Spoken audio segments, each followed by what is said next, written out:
Hello everyone, कैसे हैं आप सभी। आप सभी का ज्योग्राफी वाला जयपुर यूट्यूब चैनल पर हार्दिक स्वागत है। जैसा कि प्रीवियस सेशन में हमने जो पृथ्वी की उत्पत्ति के बारे में वेरियस जो मत है उनके बारे में डिटेल से डिस्कस की थी, एक बार उनको वापस देखते हैं, स्पीड से रिकैप करते हैं। तो शुरुआत में हमने इमैनुअल कांट के बारे में पढ़ा था। उसी प्रकार से जो लाप्लास है, लाप्लास उन्होंने न्यायिका परिकल्पना के बारे में बात बोली थी। और उसके बाद में हमने जो चैम्बरलैन और मॉल्टन है उनके बारे में बात की थी। और चैम्बरलैन और मॉल्टन का जो मत है उनका जेम्स जीन्स और हेरोल्ड जेफरी ने समर्थन किया था, और इसे हम द्वैतारक सिद्धांत के रूप में जानते हैं। नेक्स्ट जो ऑटो सिमिट और कार्ल वाइजर्सकर है, इन्होंने न्यायिका परिकल्पना है जो इमानुएल कांट और लाप्लास ने दी थी, उनका समर्थन किया और कुछ इसमें संशोधन किया। ठीक है। उसके बाद में हमने जो बिग बैंग सिद्धांत है, बिग बैंग थ्योरी है, जिसे विस्तारित ब्रह्मांड परिकल्पना या एक्सपेंडिंग यूनिवर्स हाइपोथेसिस है उसके नाम से जानते हैं, इसके बारे में पढ़ा 1920 में एडविन हब्बल ने दी थी। और इसके संबंध में ये इन्होंने एग्जाम्पल दिया था कि इसका प्रेजेंट टाइम में और जो निर्माण होता है वो किस टाइप से हुआ। उसी प्रकार से जो फेयोल हेनरी है, ठीक है, होयल, ठीक है, एफ होयल, इन्होंने स्थिर अवस्था संकल्पना के बारे में बात की थी। ठीक है। और इन्होंने भी अपना जो मत था वो प्रस्तुत किया। और उसी प्रकार से हमने जो ग्रहों के निर्माण से संबंधित बातें की थी, और हमारे सौर मंडल के बारे में बातें की थी, और इसके जो निर्माण है, ठीक है, वो उसका टाइम पीरियड देखा था। फिर तारों के निर्माण से संबंधित बात देखी थी, ग्रहों के निर्माण से। और फिर हमने जो आंतरिक और बाह्य ग्रह हैं उनके बारे में पढ़ा, बुध, शुक्र, पृथ्वी, मंगल है। सॉरी, यहाँ पे मैंने ये लाइन गलत खींच दी। ठीक है। तो ये आंतरिक ग्रह हैं। और उसी प्रकार से बृहस्पति, शनि, यूरेनस और नेपच्यून है वो बाह्य ग्रह, यानी इसको जोवियन ग्रह बोलते हैं, और इसको पार्थिव यानी टेरेस्ट्रियल ग्रह बोलते हैं। ठीक है। तो इसी प्रकार से हमने ये चीजें डिस्कस की। और चलिए प्रेजेंट जो हमारा जो आज का टॉपिक है उसको डिस्कस करते हैं। इसमें सबसे पहले हम चंद्रमा के बारे में देखते हैं। चंद्रमा पृथ्वी का अकेला प्राकृतिक उपग्रह है। हमने जो उपग्रह पढ़े थे उसमें पृथ्वी का एकमात्र उपग्रह है चंद्रमा। उसके बारे में पृथ्वी की तरह चंद्रमा की उत्पत्ति संबंधित मत प्रस्तुत किए गए हैं, यानी जैसे पृथ्वी का इवोल्यूशन हुआ, डेवलपमेंट हुआ, किस टाइप से हुआ, ऐसे जो मत है वो चंद्रमा के बारे में भी बोले गए हैं। इससे इसमें सबसे पहला जो मत था वो 1838 ईस्वी में सर जॉर्ज डार्विन, ठीक है, डार्विन ने सुझाया कि प्रारंभ में पृथ्वी और चंद्रमा तेजी से घूमते हुए एक ही पिंड थे। ये पूरा पिंड डबल यानी बीच से पतला और किनारों से मोटा की आकृति में परिवर्तित हुआ, और अंततोगत्वा टूट गया, यानी ये कुछ इस टाइप का था, इस आकार का था। ठीक है। और बाद में ये स्पीड से घूमते थे तो बाद में इनमें दरार आ गई, टूट गए। ठीक है। उनके अनुसार चंद्रमा का निर्माण उसी पदार्थ से हुआ जहां आज प्रशांत महासागर में गर्त मौजूद है, यानी जो मैरियाना ट्रेंच है प्रशांत महासागर में, वहां पे मानते हैं कि जो 1122 जो मीटर गहरा गर्त बना हुआ है प्रशांत महासागर में, जो पश्चिमी प्रशांत महासागर में है, वहां पे मानते हैं कि वहां से चंद्रमा का निर्माण हुआ है। यद्यपि वर्तमान समय में वैज्ञानिक इनसे इनमें से किसी भी व्याख्या को स्वीकार नहीं करते हैं। ऐसा विश्वास किया जाता है कि पृथ्वी के उपग्रह के रूप में चंद्रमा की उत्पत्ति एक बड़े टकराव यानी जॉइंट इम्पैक्ट के नतीजे के रूप में द बिग स्प्लेट, यानी उसको नाम देते हैं हम, जो जॉइंट इम्पैक्ट है उसको बोलते हैं द बिग स्प्लेट। यानी स्प्लेट का मतलब है कि कोई चीज टूट जाना या दूसरी अवस्था में चली जाना। ठीक है। ऐसा मानना है कि पृथ्वी के बनने के समय के कुछ बाद ही मंगल ग्रह के 1 से 3 गुना बड़े आकार का पिंड पृथ्वी से टकराया। ठीक है। जो मंगल ग्रह है उससे मंगल ग्रह से 1 से 3 गुना बड़ा आकार का कोई ग्रह था जो पृथ्वी से टकराया, और इस टकराव के कारण पृथ्वी का एक हिस्सा टूटकर अंतरिक्ष में बिखर गया। ठीक है। टकराव से अलग हुए ये पदार्थ फिर पृथ्वी की कक्षा में घूमने लगा और क्रमशः आज चंद्रमा बना। ठीक है। ये घटना चंद्रमा की उत्पत्ति लगभग 4.4 अरब वर्ष पहले हुई। ठीक है। तो ये बात भी इंपॉर्टेंट है, पूछ लेंगे कि चंद्रमा की उत्पत्ति का जो अनुमानित वर्ष है वो कौन सा है। ठीक है। तो जो बिग स्प्लैट है वो चीज आपके समझ में आ गई है कि पृथ्वी से एक टकराया था और बाद में ये इतना दूर नहीं जा पाया, इस वजह से ये पृथ्वी के चारों ओर चक्कर काटने लगा। ठीक है। ये वैसी ही बात है जैसी हमने निहारिका परिकल्पना में पढ़ी थी। ठीक है। तो सूर्य के पास से एक साथी तारा गुजरा था, इसकी वजह से एक जो शिकार निकला, और बाद में शिकार सूर्य के जो साथी तारा है स्पीड से आगे निकल गया, उस वजह से उसका साथ नहीं कर पाया, तो शिकार है जो सूर्य के चारों ओर घूमने लग गया। तो वैसा का वैसा सिस्टम हमारे चंद्रमा के साथ हुआ है। ठीक है। तो ये था चंद्रमा के बारे में। अब नेक्स्ट है पृथ्वी के उद्भव के बारे में। ठीक है। जो इवोल्यूशन हुआ पृथ्वी का वो क्या, हमने निर्माण के बारे में पढ़ लिया, वेरियस हाइपोथेसिस थी उनके बारे में पढ़ लिया। अब हम पृथ्वी के उद्भव के बारे में पढ़ेंगे, जो प्रेजेंट टाइम में हमें अर्थ सरफेस दिखती है, इसका इवोल्यूशन कैसे हुआ। ठीक है। क्या आप जानते हैं कि प्रारंभ में पृथ्वी क्या आप जानते हैं कि प्रारंभ में पृथ्वी चट्टानी, गर्म और वीरान ग्रह था जिसका वायुमंडल विरल था, जो हाइड्रोजन व हीलियम गैस से बना हुआ था। यानी शुरुआत में पृथ्वी का जो एनवायरनमेंट है, जैसे ये पृथ्वी है, प्रेजेंट टाइम में हम यहाँ पे वायुमंडल की लेयर पढ़ते हैं वेरियस, ठीक है। लेकिन शुरुआती टाइम में ये लेयर नहीं थी, यहाँ पे केवल हाइड्रोजन और हीलियम से बना हुआ था। यह आज की पृथ्वी के वायुमंडल से बहुत अलग था। अतः कुछ ऐसी घटनाएं एवं क्रियाएं अवश्य हुई होगी जिनके कारण चट्टानी, वीरान और गर्म पृथ्वी एक ऐसे सुंदर ग्रह के रूप में परिवर्तित हो गई। हमें यहाँ पे बायोडाइवर्सिटी दिखती है, लैंड जो टोपोग्राफी है अर्थ सरफेस की, उसमें भी डाइवर्सिटी दिखती है, जहाँ बहुत सा पानी एवं जीवन के लिए अनुकूल वातावरण उपलब्ध हुआ। अगले कुछ भागों में हम ये अगले कुछ भागों में आप पढ़ेंगे कि आज से लगभग 460 करोड़ साल के दौरान इस ग्रह पर जीवन का विकास कैसे हुआ। हम जियोलॉजिकल टाइम स्केल पढ़ेंगे, उसमें ये चीजें देखेंगे। पृथ्वी की संरचना परतदार है। परतदार का मतलब है कि यहाँ पे जैसे फॉर एग्जाम्पल ये निफ है, ये सीमा है और ये सियाल है, ठीक है। सियाल, सीमा और निफ है, ठीक है। लेयर्स है पृथ्वी के अंदर। वायुमंडल के बाहरी छोर से पृथ्वी के क्रोड तक जो पदार्थ हैं वो एक समान नहीं है, यानी जो डेंसिटी है वो वेरी करती है। वायुमंडलीय पदार्थ का घनत्व सबसे कम है। पृथ्वी की सतह से इसके भीतर भाग तक अनेक मंडल है और इन्हें हर भाग में पदार्थों की अलग विशेषताएं हैं। यानी वायुमंडल, जैसे जैसे हम पृथ्वी के वायुमंडल से पृथ्वी के क्रोड भाग की तरफ जाते हैं तो डेंसिटी बढ़ती जाती है, और जो मटेरियल का कॉम्पोजिशन है, केमिकल और फिजिकल प्रॉपर्टी है, वो चेंज होती जाती है, ठीक है। पृथ्वी की परतदार संरचना कैसे विकसित हुई, ठीक है, इसके बारे में हम जो नेक्स्ट हमारा चैप्टर है उसके बारे में डिटेल से डिस्कस करेंगे। जो पृथ्वी की आंतरिक संरचना है उसके बारे में हम ये सारी चीजें डिटेल से देखेंगे, ठीक है। अब यहाँ पे इंपॉर्टेंट अगला टॉपिक है स्थल मंडल का विकास। जो स्थल मंडल यानी जो लिथोस्फीयर है, पृथ्वी की जो ऊपरी सतह है जिस पर ह्यूमन रहता है, जो जीव जंतु पेड़ पौधे, हमें जो भी बायोडाइवर्सिटी दिखती है, वो इसका इवोल्यूशन कैसे हुआ। ग्रहाणु व दूसरे खगोलीय पिंड ज्यादातर एक जैसे ही घने और हल्के पदार्थों के मिश्रण से बने हैं। उल्काओं के अध्ययन से हमें इस बात का पता चलता है कि बहुत से ग्रहाणु के इकट्ठे होने से ग्रह बने, यानी बहुत छोटे छोटे ग्रहाणु मिलकर एक बड़ा ग्रह बना। पृथ्वी की रचना भी इसी प्रक्रम के अनुरूप हुई। जब पदार्थ गुरुत्व बल के कारण सहत हो रहा था, यानी ग्रेविटी की वजह से एक जगह जम रहा था, तो उसका इकट्ठा होता पिंडों ने पदार्थों को प्रभावित किया है। जो मटेरियल था उसमें चेंजेज आए हैं। जैसे जैसे कोई फिजिकल प्रॉपर्टी है वो जैसे जैसे संगठित होती जाती है उसमें चेंजेज आता रहता है। इससे अत्यधिक उष्मा उत्पन्न हुई, यानी जो जैसे फॉर एग्जांपल ये कोई पृथ्वी की इनिशियल फेज है। अब धीरे धीरे क्या है कि ये जो मटेरियल इतना पहले इस अवस्था में इतना बिखरा पड़ा था, और बाद में यहाँ पे धीरे धीरे यहाँ पे केंद्रित हो गया। तो आप इमेजिन कीजिए, पहले इसका आकार इतना था, लेकिन प्रेजेंट टाइम में इसका आकार सिर्फ इतना सा रह गया है। तो जैसे जैसे ये पास आते जाएंगे, यानी जैसे जैसे ये पास आता जाएगा, और ऐसी आकृति बन जाएगी, ठीक है। तो इस टाइप की आकृति बनेगी। तो एक तो इसमें जैसे जैसे पास आएगा तो टेम्परेचर बढ़ेगा, ठीक है। टेम्परेचर के साथ में जो इसका जो डेंसिटी है वो भी बढ़ेगी, ठीक है। तो इस वजह से इसमें उष्मा उत्पन्न होती है। ये क्रिया जारी रही और उत्पन्न ताप के पदार्थ पिघलने गलने लगा, ठीक है। ऐसा पृथ्वी की उत्पत्ति के दौरान और उत्पत्ति के तुरंत बाद हुआ, ठीक है। यानी ये जो प्रोसेस है वो दो स्टेज में हुआ। एक तो उत्पत्ति के दौरान हुआ और दूसरा उत्पत्ति के बाद में ये चीजें हुई। अत्यधिक ताप के कारण पृथ्वी आंशिक रूप से द्रव अवस्था में रह गई, और तापमान की अधिकता के कारण ही हल्के और भारी घनत्व के मिश्रण वाले पदार्थ घनत्व के अंतर के कारण अलग होना शुरू हो गए। इसी अलगाव से भारी पदार्थ जैसे लोहा पृथ्वी के केंद्र में चला गया, जिसे हम नीफे बोलते हैं, जहाँ पे जो फेरस की मात्रा ज्यादा है, यानी लोहे की मात्रा ज्यादा है। और हल्के पदार्थ पृथ्वी की सतह या ऊपरी भाग की तरफ आ गए। समय के साथ ये और ठंडे हुए, ठीक है, और ठोस रूप में परिवर्तित होकर छोटे आकार के हो गए। अंततोगत्वा ये पृथ्वी की भूपर्पट्टी के रूप में विकसित हो गए।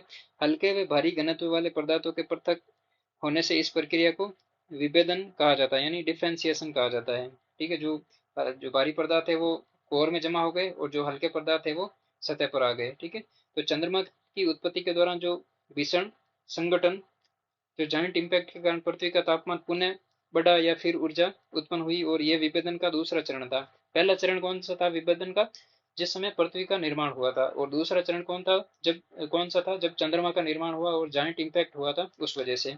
विभेदन की इस प्रक्रिया द्वारा पृथ्वी का पदार्थ अनेक परतों में अलग अलग हो गया, ठीक है। पृथ्वी के धरातल से क्रोड तक कई परतें बनी, जैसे परपटी क्रस्ट को बोलते हैं, परवार यानी मेटल को बोलते हैं, बाह्य क्रोड यानी आउटर कोर, और आंतरिक क्रोड को ये बोलते हैं। ऐसे लेयर बन गई, ठीक है। तो इस प्रकार से ये हमारी जो परपटी थी वो बन गई, उसी प्रकार से ये मेटल बन गया, ये आउटर कोर और ये इनर कोर, ये ऐसे परतों में बंट गया, ठीक है। पृथ्वी के ऊपरी भाग से आंतरिक भाग तक पदार्थों का घनत्व बढ़ता है। जैसे जैसे हम पृथ्वी की गहराई में जाते हैं तो यहाँ पे एक तो डेंसिटी बढ़ती है, और जैसे जैसे डेंसिटी बढ़ती है तो टेम्परेचर भी बढ़ता है, ठीक है। तो टेम्परेचर और डेंसिटी में पॉजिटिव रिलेशन है। हर परत की विशेषता का विस्तार पूर्वक अध्ययन हम अगले अध्याय में, यानी जो नेक्स्ट हमारा चैप्टर है, तीसरा चैप्टर, उसमें हम ये सारी चीजें डिटेल से देखेंगे। ठीक है। अब एक बार हम इस जो जियोलॉजिकल टाइम स्केल है इसको देखते हैं। अब जियोलॉजिकल टाइम स्केल में दो तीन चीजें इंपॉर्टेंट है। एक तो पहले उनको डिस्कस करते हैं कि आपको जो इयोन, एरा, पीरियड और एपो, ठीक है, इयोन, महाकल्प, कल्प और युग, जो इनका सीक्वेंस है वो याद रखना है। ठीक है। तो यहाँ से इयोन से शुरू होना है, इयोन के बाद में महाकल्प, महाकल्प के बाद में कल्प और कल्प के बाद में युग है। ठीक है। एज इट इज याद रखना है, एग्जाम में क्वेश्चन पूछ लेंगे आपसे। ठीक है। असेंडिंग या डिसेंडिंग ऑर्डर में, बढ़ते क्रम में या घटते क्रम में आपसे एग्जाम में क्वेश्चन पूछ लेंगे। अब यहाँ पे इयोन में कौन कौन से फेमस है? पहला तो बिग बैंग हुआ था, यानी जो 13.7 अरब वर्ष पहले जो घटना हुई थी, हमने शुरुआत में पढ़ी थी बिग बैंग प्रीवियस सेशन में। उसी प्रकार से जो सुपरनोवा की गतिविधि है वो 12 अरब वर्ष पहले हुई, यानी बिग बैंग के जस्ट बाद में सुपरनोवा की एक्टिविटी हुई, और सुपरनोवा की एक्टिविटी के बाद में तारों की उत्पत्ति हुई। ठीक है। तो इस वजह से तारों की उत्पत्ति है जो 5 अरब वर्ष के आसपास हुई। हमने जो प्रीवियस सेशन था उसमें पढ़ा था कि 5 से 6 अरब वर्ष पहले तारों का निर्माण हुआ था। तो ब्रह्मांड की उत्पत्ति हुई पहले। ब्रह्मांड की उत्पत्ति कब हुई? बिग बैंग के जस्ट बाद में। और उसके बाद में सूर्य, जो एक सूर्य है वो तारा ही तो है, मतलब सूर्य को तारे के रूप में मानते हैं, तो तारे की उत्पत्ति के रूप में 5 अरब वर्ष से पहले सूर्य का उत्पत्ति हुई थी। ठीक है। अब उसके बाद में जो इम्पोर्टेंट जो चरण है उसमें एक तो है हेडियन। ठीक है। हेडियन में दो स्टेज है, एक तो 4.8 अरब वर्ष से पहले की बात, और दूसरी है 3.8 अरब वर्ष से 4 अरब वर्ष की, यानी ये एक ही चीज है। ठीक है, सॉरी, 3.8 अरब वर्ष से 4.8 अरब वर्ष से पहले की बात है। यहाँ पे महाद्वीपों व महासागरों का निर्माण हुआ था। महासागरों व वायुमंडल में कार्बन डाइऑक्साइड की अधिकता थी, तो ये लाइन इंपॉर्टेंट है। शुरुआत में कार्बन डाइऑक्साइड की अधिकता थी। नेक्स्ट है अध्यकल्प। ठीक है, ये है 2.5 अरब से 3.8 अरब वर्ष पहले की बात है। यहाँ पे ब्लू ग्रीन एल्गी का निर्माण हुआ था, एक कोषीय जीवाणु का निर्माण हुआ था यहाँ पे। ठीक है, ये बने थे, तो ये बात भी इंपॉर्टेंट है, याद रखनी है। आद्य महाकल्प में ये चीज हुई थी। उसी प्रकार से जो प्रोटैरियोजोइक है, यानी प्राग जीव है, वो 57 करोड़ से 2.5 अरब वर्ष पहले हुआ था, और उसमें कई जोड़ों वाले जीव का निर्माण हुआ था। ठीक है, तो ये शुरुआती इनिशियल फेज है, ये इंपॉर्टेंट है। ठीक है। तो अंतिम तीन पंक्तियां बिग बैंग से तारे की उत्पत्ति के संबंध में, यानी बिग बैंग से लेकर सुपरनोवा तारे की उत्पत्ति के संबंध में है।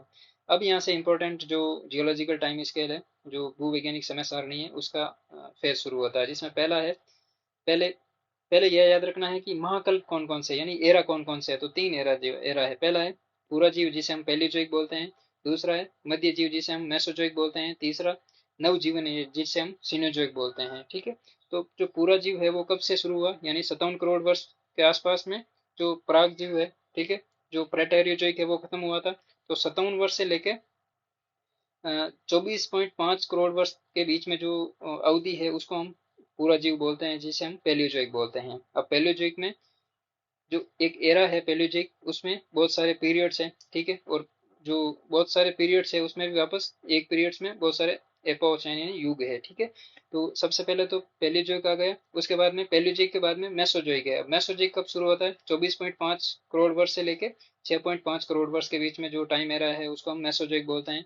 मेसोजोइक में बेसिकली तीन पीरियड है, इनको अभी देखेंगे। मेसोजोइक के बाद में है सीनोजोइक, यानी नवजीवन। नवजीवन कब से शुरू हुआ? 6.3 करोड़ वर्ष से प्रेजेंट टाइम तक। ठीक है।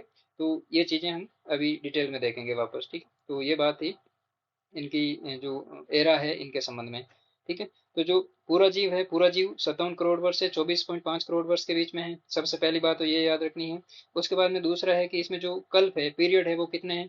कैम्ब्रियन, ऑर्डोविशियन, प्रवालविद, जिसे सिलिरियन बोलते हैं, डेवोनियन, कार्बोनिफेरस और परमियन। ठीक है, तो ये पीरियड में इसको वापस डिवाइड किया हुआ है, तो कितने हैं? 1, 2, 3, 4, 5 और 6। ठीक है। तो ये बात भी इंपॉर्टेंट है, आपको याद रखनी है। 50 से 24.5 करोड़ वर्ष के बीच में। और इसमें कौन कौन से मेजर इवेंट हुए हैं? पहला है कि इस स्थल पर कोई जीव नहीं था, जल में बिना रीढ़ की हड्डी वाले जीव की उत्पत्ति हुई। तो ये स्टेटमेंट बेस्ड क्वेश्चन है कि सबसे पहले जीवन की उत्पत्ति सागरों में हुई या स्थलीय भाग पर हुई, तो ये याद रखना है कि जल में हुई थी। ठीक है। नेक्स्ट है हमारा स्थल पर जीवन के प्रथम चिन्ह। ठीक है, ये कब हुए? प्रवालविद, ठीक है, सिलिरियन टाइम में। ठीक है, 43 से 40.8 करोड़ वर्ष के बीच में। स्थल व जल पर रहने वाले जीव। ठीक है। फिर उसके बाद में कार्बोनिफेरस पीरियड में पहले रेंगने वाले जंतु, रीढ़ की हड्डी वाले जीव। ठीक है, यहाँ पे वही है। ठीक है, परमियन पीरियड में रेंगने वाले जीव की अधिकता और जल स्थलचर, यानी जो जल और स्थल दोनों पर रहने वाले जीव है, उनकी उत्पत्ति यहाँ पे परमियन के आसपास हुई। फिर ये मेसोजोइक एरा, मेसोजोइक 24.5 से 6.5 करोड़ वर्ष बीच में था। इसमें तीन पीरियड थे। पहला था ट्रियासिक, ट्रियासिक पीरियड में मेंढक व समुद्री कछुए की उत्पत्ति हुई थी, ये 24.5 से 20.8 करोड़ वर्ष पूर्व था।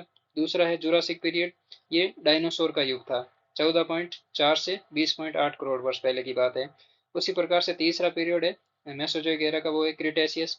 क्रिटेशियस 6.5 करोड़ वर्ष से यानी 14.4 से 6.5 करोड़ वर्ष तक चला था, और यहाँ पे डायनासोर विलुप्त हो गए थे। ठीक है, तो एग्जाम में आपसे क्वेश्चन ऐसे पूछ लेंगे कि एक तो डायनासोर सबसे ज्यादा कौन से क्लाइमैक्स पॉइंट कौन सा था, तो जुरासिक था, और क्रिटेशियस पीरियड में डायनासोर विलुप्त हो गए थे। ठीक है, उसी प्रकार से जो नवजीवन है, ये जिसे हम सीनोजोइक बोलते हैं, 6.3 से आज तक का जो टाइम पीरियड है, 6.3 करोड़ वर्ष से आज तक का टाइम पीरियड है, उसमें है कि एक तो यहाँ पे जो पीरियड है जिसमें टर्सरी पीरियड है, टर्सरी पीरियड में युग है, उसमें पूरा नतून है, पूरा नतून में छोटे स्तनपायी जीव थे, जैसे चूहों का निर्माण हुआ। चूहे आज से जब 6.5 करोड़ से 5.7 करोड़ वर्ष पुराने हैं। ठीक है, उसी प्रकार से अधिनूतन है, अधिनूतन में खरगोश जो रेबिट्स एंड हेयर्स है, ठीक है, ये आए 5.8 से 3.7 करोड़ वर्ष के बीच में। फिर टर्सरी पीरियड का तीसरा एपो है, ठीक है, यानी युग है, वो है अधिनूतन। ठीक है, ये 3.7 से 2.4 करोड़ वर्ष के बीच में आया, मनुष्य से मिलता जुलता वन मानुष जंतु जिसे हम चिंपाजी बोलते हैं प्रेजेंट टाइम, उसका उद्भव हुआ। फिर अल्पनूतन आया, अल्पनूतन में वन मानुष, फूल वाले पौधे और वृक्ष की उत्पत्ति हुई। अतिनूतन आरंभिक मनुष्य के पूर्वज जिसे हम होमोसेपियंस बोलते हैं, जो होमोसेपियंस से भी पहले वाले लोग, ठीक है, तो उनको हम अतिनूतन में उत्पत्ति मानते हैं उनकी। उसके बाद में सेनोजोइक का एक दूसरा पीरियड है, वो है चतुर्थ कल्प जिसे हम क्वाटरनरी पीरियड बोलते हैं। ठीक है, क्वाटरनरी पीरियड में दो युग थे, जिसमें पहला है अत्यंत नतून और दूसरा है अभिनव। ठीक है, अत्यंत नतून है जो 20 लाख वर्ष से 10,000 वर्ष के बीच वाला टाइम था, जिसमें आदि मानव यानी होमोसेपियंस सॉरी होमोसेपियंस की उत्पत्ति हुई थी, वो इस टाइम में हुई थी, अत्यंत नतून में। उसके बाद में जो दूसरा युग है क्वाटरनरी पीरियड का वो है अभिनव। ठीक है, अभिनव यानी जो नियोलिथिक पीरियड है, ठीक है, जिसमें मानव ने खेती करना प्रारंभ किया था, आधुनिक मानव है। ठीक है, जो हमने जो फर्स्ट एग्रीकल्चरल रिवोल्यूशन हुआ था वो न्यूलिथिक पीरियड में ही हुआ। ठीक है, इसी टाइम में हुआ, 10,000 साल पहले। ठीक है, लगभग 8,000 बीसी में। ठीक है, तो ये है जियोलॉजिकल टाइम स्केल। इसको दो तीन बातें इंपॉर्टेंट है याद रखनी, एक तो ये सीक्वेंस याद रखना है, दूसरा ये सीक्वेंस याद रखना है, और तीसरा ये सीक्वेंस याद रखना है। ठीक है, ये तीन चार जो, और चौथा है वो ये सीक्वेंस, ये इंडेक्स है वो यहाँ पे याद रखनी है। ठीक है, तो चार बड़ी बातें हैं। ठीक है, इवन, महाकल्प, कल्प और युग के बारे में, फिर पुराजीविक, मध्यजीविक, नवजीवन, उसके बाद में जो कैम्ब्रियन से लेके क्रिटेशियस तक ये पीरियड आपको याद रखने हैं। उसी प्रकार से नेक्स्ट यहाँ पे बिग बैंग से प्रागजीव यानी प्रोटोरिजिक जो एरा है, यहाँ तक की चीजें याद रखनी है। अब नेक्स्ट इंपॉर्टेंट है हमारे यहाँ पे वायुमंडल व जलमंडल का विकास। अब हमने पृथ्वी की उत्पत्ति भी देख ली, उसके बाद में पृथ्वी के स्थल मंडल के विकास के बारे में भी देख लिया, जियोलॉजिकल टाइम स्केल के बारे में भी देख लिया।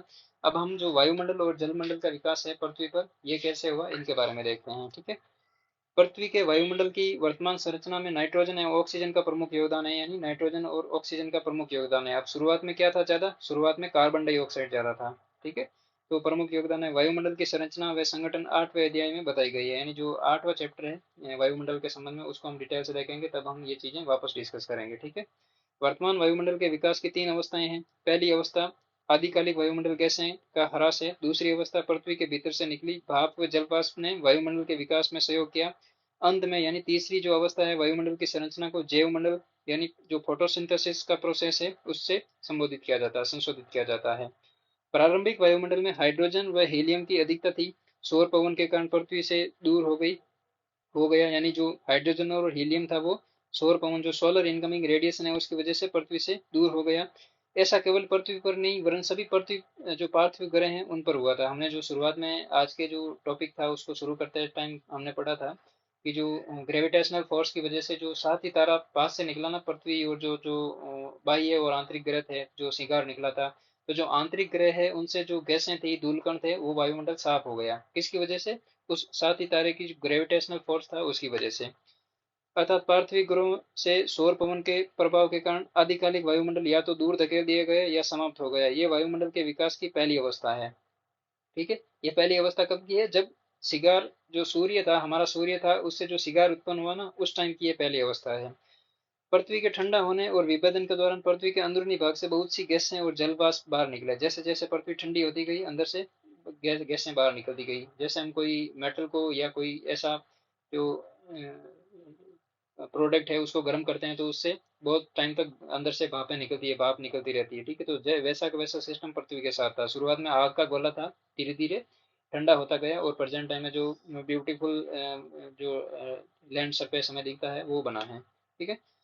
इसी से आज के वायुमंडल का उद्भव हुआ है। आरंभ में वायुमंडल में जल वाष्प, नाइट्रोजन, कार्बन डाइऑक्साइड, मीथेन और अमोनियम अधिक मात्रा में थे और स्वतंत्र ऑक्सीजन बहुत कम थी। वह प्रक्रिया जिसमें पृथ्वी के भीतरी भागों से गैस धरती पर आई उसे गैस उत्सर्जन, ठीक है, कहा जाता है। लगातार ज्वालामुखी विस्फोट से वायुमंडल में जल वाष्प और गैस बढ़ने लगी। पृथ्वी के ठंडा होने के साथ साथ जल वाष्प का संघनन शुरू हुआ, ठीक है। अब आज का जो ज्वालामुखी विस्फोट है, जो वॉल्केनिक इरप्शन होता है, ये उनका अवशेष बचे हुए हैं प्रेजेंट टाइम में। जो प्रेजेंट टाइम में भी पृथ्वी के आंतरिक भाग से जो गैसें हैं वो बाहर निकल रही है, ठीक है। तो जैसे जैसे पृथ्वी ठंडी हुई तो जल वाष्प जो इवोपरेशन था वो संघनन यानी उसका कंडेंसेशन शुरू हुआ और वायुमंडल में उपस्थित कार्बन डाइऑक्साइड के वर्षा के पानी में घुलने से तापमान और अधिक गिरावट आई। यानी जो वायुमंडल में कार्बन डाइऑक्साइड थी, जो CO2 की मात्रा थी वो जल के साथ में जैसे जैसे कहने का मतलब जल वाष्प की मात्रा बढ़ी और संघनन की प्रक्रिया बढ़ी, वैसे वैसे कार्बन डाइऑक्साइड को एब्जॉर्ब कर लिया और जो पृथ्वी का टेम्परेचर था उसको और ठंडा कर दिया, यानी टेम्परेचर कम हो गया धीरे धीरे। फलस्वरूप अधिक संघनन व अत्यधिक वर्षा हुई। पृथ्वी के धरातल पर वर्षा का जल गर्तों में इकट्ठा होने लगा जिससे महासागर बने। पृथ्वी पर उपस्थित महासागर पृथ्वी की उत्पत्ति के लगभग 50 करोड़ सालों के अंतर्गत बने हैं, ठीक है। तो महासागर कहने का मतलब पृथ्वी की उत्पत्ति के बाद में 50 करोड़ सालों तक बने हैं। इससे हमें यह पता चलता है कि महासागर 400 करोड़ साल पुराने हैं। लगभग 380 करोड़ साल पहले जीवन का विकास आरंभ हुआ, ठीक है। तो जो महासागर है वो 400 करोड़ वर्ष पुराने हैं और 400 करोड़ वर्ष और 380 करोड़ वर्ष बीच के मतलब 20 करोड़ वर्ष में जो जो महासागर है उनमें धीरे धीरे जीव पनपने लगे और बाद में ये अवस्था विकसित हो गई होती गई। यद्यपि लगभग 250 से 300 करोड़ साल पहले प्रकाश संश्लेषण प्रक्रिया विकसित हुई। लंबे समय तक जीवन केवल महासागरों तक सीमित रहा। प्रकाश संश्लेषण क्रिया द्वारा ऑक्सीजन में बढ़ोतरी महासागरों की देन है, यानी महासागर से शुरुआत में ऑक्सीजन का उत्सर्जन हुआ था, ठीक है। धीरे धीरे महासागर ऑक्सीजन से संतृप्त हो गए और वायुमंडल में ऑक्सीजन की मात्रा 200 करोड़ वर्ष पूर्व पूर्ण रूप से बढ़ गई। यानी पृथ्वी पर जो प्रेजेंट टाइम में ऑक्सीजन की मात्रा है वो 200 करोड़ वर्ष पहले पूर्ण रूप से बढ़ गई थी। कहने का मतलब जो ऑक्सीजन का लेवल था पृथ्वी की सतह पर और पृथ्वी के वायुमंडल में वो पूरा हो गया, ठीक है। तो अब आगे यहाँ पे जीवन की उत्पत्ति के बारे में बोल रहे हैं, ठीक है। पृथ्वी की उत्पत्ति का अंतिम चरण जीवन की उत्पत्ति व विकास से संबंधित है। निस्संदेह पृथ्वी का आरंभिक वायुमंडल जीवन के विकास के लिए अनुकूल नहीं था। आरंभिक शुरुआत में पृथ्वी आग के गोले के टाइप में थी, तो वहां पे उस समय जीव का पनपना पॉसिबल नहीं था। आधुनिक वैज्ञानिक जीवन की उत्पत्ति को एक तरह की रासायनिक प्रक्रिया बताते हैं, जो केमिकल रिएक्शन है उसको बताते हैं, जिससे पहले जटिल जैव कार्बनिक अणु या कॉम्प्लेक्स ऑर्गेनिक जो मॉलिक्यूल्स बने और उनका समूहन हुआ। यह समूहन ऐसा था कि अपने आप को दोहराता रहा, यानी ये रिपीटेड होता रहा, पुण्य बनने में सक्षम था, ठीक है। एक बार बन गया वापस चेंजेज अपनी नेचर चेंज कर ली और वापस बन गया और निर्जीव पदार्थ को जीवित तत्व में परिवर्तित कर सका।